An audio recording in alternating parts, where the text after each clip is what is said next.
Praise the lord. Good morning. ప్రభువైన యేసుక్రీస్తు శుభనామంలో మీ అందరికీ వందనములు. చిన్న ప్రార్థనతో ఈరోజు దేవుని వాగ్దానాన్ని స్వతంత్రించుకుందాము. ప్రియమైన యేసయ్య, ఉదయకాల సమయంలో నీ సన్నిధికి వచ్చి ఉంటుండగా తండ్రి, మా అందరితో మాట్లాడము, మమ్మల్ని దర్శించుమని యేసు నామమున ప్రార్థిస్తున్నాము తండ్రి. ఆమేన్. ఈరోజు దేవుని వాగ్దానము యోహాను సువార్త 20వ అధ్యాయం 29వ వచనం. చూడక నమ్మిన వారు ధన్యులు.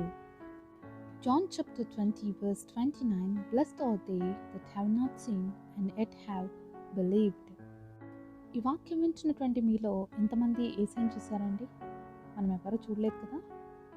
మరి దేవుని చూడక నమ్మిన వారు ధన్యులు అని దేవుడు ఈరోజు గొప్ప వాగ్దానం ఇచ్చాడండి. దేవుడు ఇచ్చినటువంటి అద్భుతమైన వాగ్దానం మనందరి పట్ల దేవుడు నెరవేర్చును కాక. ఆమేన్. ఈ మాటలు దేవుడు తన శిష్యుడైనటువంటి తోమాతో మాట్లాడుతున్నటువంటి సందర్భంలోనివి. మరి యేసయ్య సిలువేసిన తర్వాత ఆయన పునరుద్ధానము చెందినటువంటి దినం కూడా మరి ఆయన శిష్యులు యూదులకి భయపడి తలుపులు వేసేసుకొని ఒక గదిలో కూర్చున్నారండి. మరి దేవాది దేవుడు ఆ సమయంలో తన యొక్క శిష్యుల్ని దర్శించడానికి వచ్చినప్పుడు 10 మంది ఉన్నారు. అక్కడ తోమా లేడనమాట ఆ టైంలో. మరి యేసయ్య ఆత్మస్వరూపిగా వాళ్ళ మధ్యలోకి వచ్చినప్పుడు మరి ఆయన చేతిలో ఉన్నటువంటి గాయాలు, ఆయన పక్కలో ఉన్నటువంటి బల్లపు గాయాన్ని వాళ్ళు చూసినప్పుడు వాళ్ళు దేవుని చూసి ఎంతో సంతోషించారు.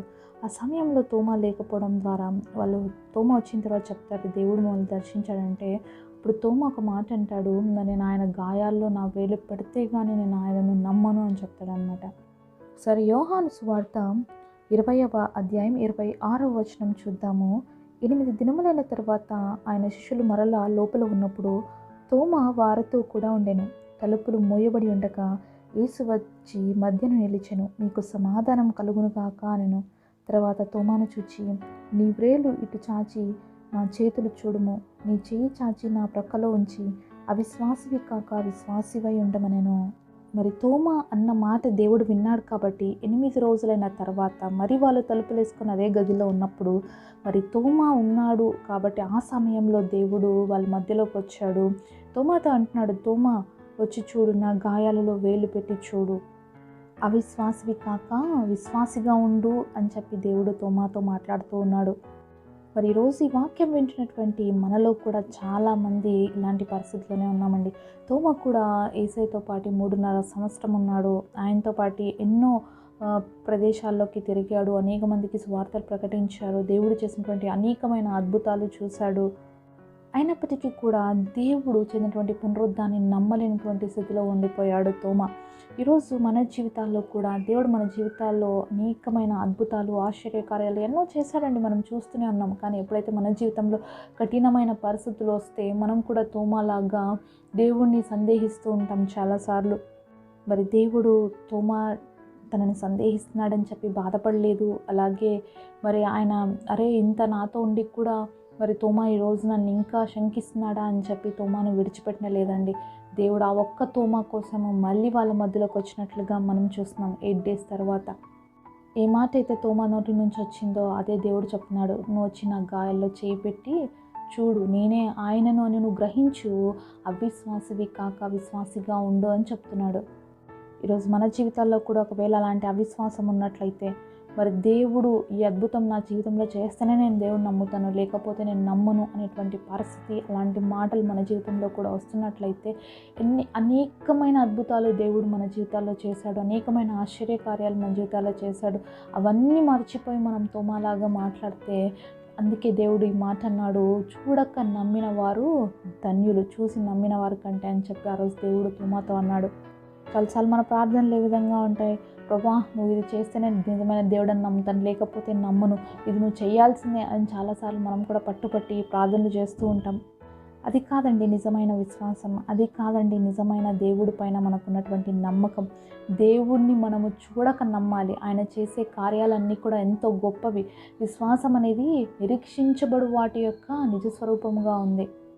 దేవుడి కార్యాలన్నీ కూడా మనకి అర్థం కావాలంటే అవి ఎప్పుడు కూడా మనకి అర్థం కావండి. దేవుడు ప్రణాళికలు, దేవుడు మన పట్ల కలిగిన ఉద్దేశాలు, దేవుడు మన పట్ల కలిగినటువంటి తలంపులు అవి మనకి బయలుపరచడం ఎప్పుడు కూడా అవన్నీ కూడా గుప్తంగా ఉంటాయి, అవి రహస్యంగా ఉంటాయి. కానీ సరైన టైం వచ్చినప్పుడు దేవుడు తప్పకుండా వాటిని మనకు అనుగ్రహిస్తాడు. దేవుడు తోమాను ఎంతగానో ప్రేమిస్తున్నాడు కాబట్టి తోమా అవిశ్వాసి కాకూడదు, దేవుడి కోసం నమ్మకంగా విశ్వాసిగా ఉండాలని చెప్పి దేవుడు తిరిగి తోమా కోసం దిగి వచ్చాడు. మరి తోమాతో మాట్లాడారు. ఆ రోజు తోమా జీవితం మారిపోయిందండి. మరి యోహాను సువార్త 20వ అధ్యాయం 28వ వచనంలో చూద్దాం. అందుకు తోమా ఆయనతో, నా ప్రభువా నా దేవా అనేను. తోమా యొక్క మాట తీరైతే మారిపోయింది కదండి. ఇప్పుడు ఏమంటున్నాడు? నా ప్రభువా నా దేవా.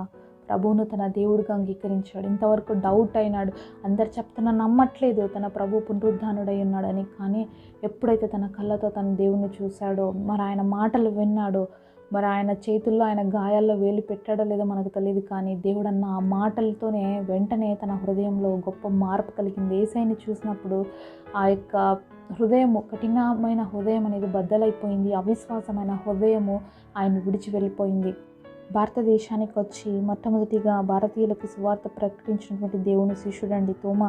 దేవుడి కోసం హతసాక్షిగా భారతదేశంలోనే మరణించాడు, తమిళనాడు ప్రాంతంలో. ఒకప్పుడు ఏమన్నాడు? దేవుడు గాయాల్లో చేపెడితే తప్ప నేను నమ్మనటువంటి వ్యక్తి యేసయ్య కోసం ప్రాణాన్ని ఇచ్చాడండి.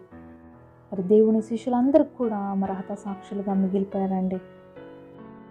వీళ్ళంతా యూదులకి భయపడి తలుపులు వేసేసుకొని ఉన్నటువంటి వాళ్ళు. అయితే ఎప్పుడైతే ఆయన పునరుద్ధాన శక్తిని చూశారో, ఎప్పుడైతే పునరుద్ధానుడైనటువంటి యేసయ్యని చూశారో, వాళ్ళ జీవితంలో ప్రాణాలని కూడా సహితం తెగించేశారు. యేసయ్య కోసం ప్రాణాలు కూడా ఇచ్చారు. ఎందుకంటే ఆయన సజీవుడైన దేవుడు, ఆయన మరణాన్ని అలాగే పునరుద్ధాన శక్తిని కలిగినటువంటి దేవుడు అనే సత్యాన్ని వాళ్ళ జీవితంలో గ్రహించారు. కాబట్టి భయపడినటువంటి వాళ్ళు, పిరికి బందలుగా ఉన్నటువంటి వాళ్ళు క్రీస్తు కోసం ప్రాణాన్ని ఇవ్వడానికి కూడా వెనకాడలేదండి. ఈరోజు మనం ఎవరు కూడా యేసయ్యని చూడలేదు కానీ నమ్ముతున్నాము అంటే ఈ దేవుడు మనకి ఇచ్చినటువంటి గొప్ప అవకాశం, గొప్ప ధన్యత. కాబట్టి మనం కూడా ఈ విషయాల్లో అవిశ్వాసులుగా ఇంకా దేవుడిని నమ్మలేని స్థితిలో ఉన్నట్లయితే ఈరోజు దేవుడు మనతోనే మాట్లాడుతున్నాడు. అవిశ్వాసాన్ని విడిచిపెట్టి దేవుడి పైన మనం నమ్మిక ఉంచి ముందుకు సాగినట్లయితే మన జీవితంలో దేవుడు దాచించినటువంటి అద్భుతాలు, ఆశ్చర్యకార్యాలు మన జీవితంలో కూడా మనం రిసీవ్ చేసుకుంటాము. ఎందుకంటే మనం నమ్ముకున్న దేవుడు సజీవుడైన దేవుడు, మృత్యుంజయుడు, మరణపు ముళ్ళును విరిచిన దేవుడు, పునరుద్ధాన శక్తివంతుడు. కాబట్టి ఇంత గొప్ప దేవుడిని మనం కలిగి ఉన్నాము. కాబట్టి యుగ యుగములు ఉన్నవాడు, అనువాడైన దేవుడు మన దేవుడు, ఆదియు అంతము ఆయనే. కాబట్టి మన జీవితంలో ఆయన చేయలేనటువంటి కార్యము లేదు, మరి ఆయనకు అసాధ్యం అంటూ ఏది లేదు.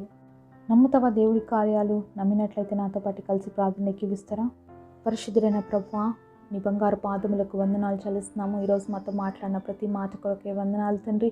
చూడక నమ్మిన వారు ధన్యులన్నావు తండ్రి. మేము కూడా విశ్వాసులు కాక విశ్వాసులుగా నేను నమ్మటానికి నీ గొప్ప కార్యాలు మా జీవితంలో రిసీవ్ చేసుకోవడానికి మా అందరికి కృపనివ్వమని యేసు నామమున ప్రార్థిస్తున్నాం తండ్రి. ఆమేన్.